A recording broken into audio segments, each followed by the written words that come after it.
Hi friends, ఈరోజు మీకు బియ్యం పిండి దోశలు ఎలా చేయాలో చూపిస్తాను. ముందుగా బియ్యం పిండి వేసుకొని దాంట్లో తగినంత జీలకర్ర, బియ్యం పిండి సరిపడా ఉప్పు వేసుకొని కలుపుకోవాలి. దాని తర్వాత దానికి తగినంత వాటర్ వేసుకోవాలి. కొంచెం కొంచెంగా వాటర్ వేసుకొని కలుపుకోవాలి. దానికి సరిపడా ఫస్టే మొత్తం వాటర్ వేసుకుంటే లూజ్ అయిపోయేది బ్యాటర్ అంతా.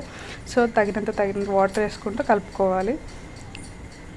దోశ బ్యాటర్ ఎలా ఉంటుందో అలా స్మూత్గా కలుపుకోవాలి. కలుపుకున్న తర్వాత మనం ఫస్ట్ దోశ పెనం స్టవ్ మీద పెట్టుకొని ఆయిల్ అప్లై చేసుకోవాలి దోశ పెనానికి.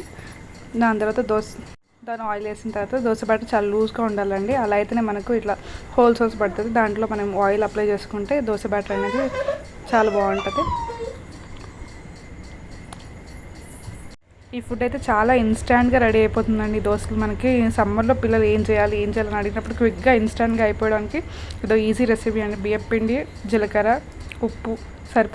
దోశ ఇంకా బ్రౌన్ కలర్ ఇలాగా గోల్డెన్ కలర్లో వచ్చిన తర్వాత మనం నెక్స్ట్ వైపు తిప్పేసుకొని 1 మినిట్ అలా కాల్చుకొని ప్లేట్లోకి సర్వ్ చేసుకుంటే అయిపోతుందండి. ఇప్పుడు సమ్మర్లో ఎలాగో అందరి ఇంట్లో మామిడికాయ పచ్చడి పెట్టుకుంటారు కాబట్టి ఈ దోశలకి మామిడికాయ పచ్చడి వేసుకొని చక్కెర వేసుకొని తింటే చాలా టేస్టీగా ఉంటుందండి.